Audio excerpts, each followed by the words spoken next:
a symmetrical part, so we're going to look at the half of this, only the half of this part. So what I'm going to draw is, on the y-axis we're going to need the revolution, and on the x-axis we're going to need a revolution.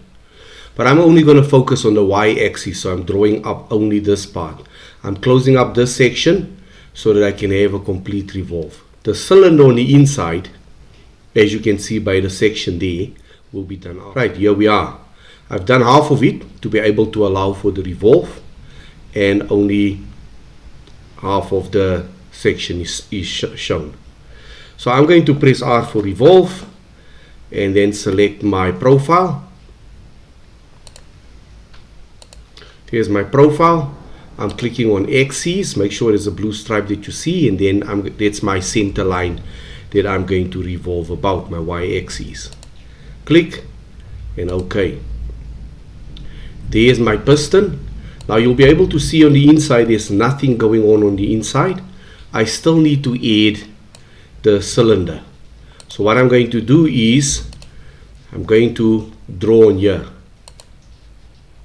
To the sketch, I want to sketch, you can't sketch on a round surface, but you need to sketch on one of these planes.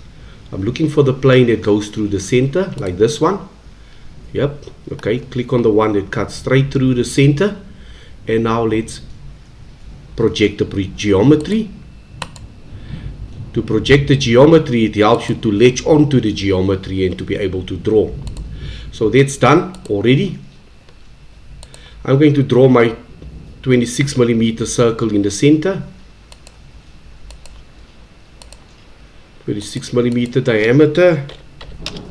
And there we have it. And then also I'm going to look at the diameter from there to there is 40. So I'm going to add that 40 as well.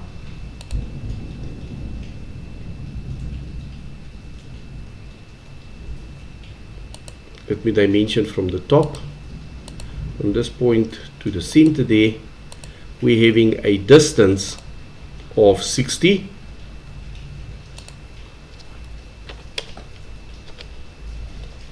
And it needs to be absolutely in the center. I'm going to just put a line here,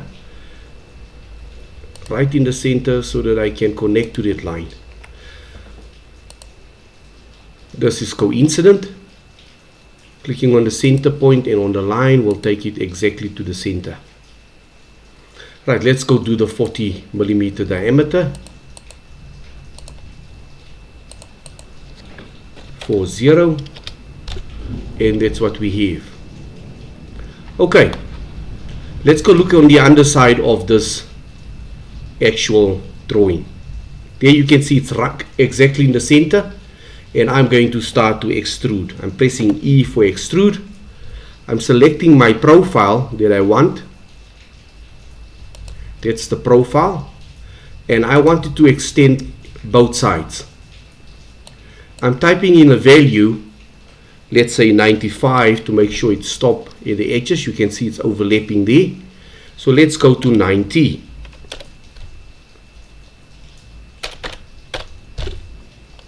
Okay, it's not coming through. Let's just make sure it's cutting nicely into the circular circumference there on the inside, and it's not coming through to the other side. And I'm going to say okay. I'm going to my extrusion and share the sketch, plus sign, right click, share sketch, E for extrude again, and then select the very same profile. Now this is what I call adding and removing of extrusion material. I'm going to go double, and let's go look at the drawing and see how much must be removed. We've got 100 in that direction. We've got 80 there, 88 from there to there. So in the center we do not have any value. Okay, if we have to go 88, then this should be 44.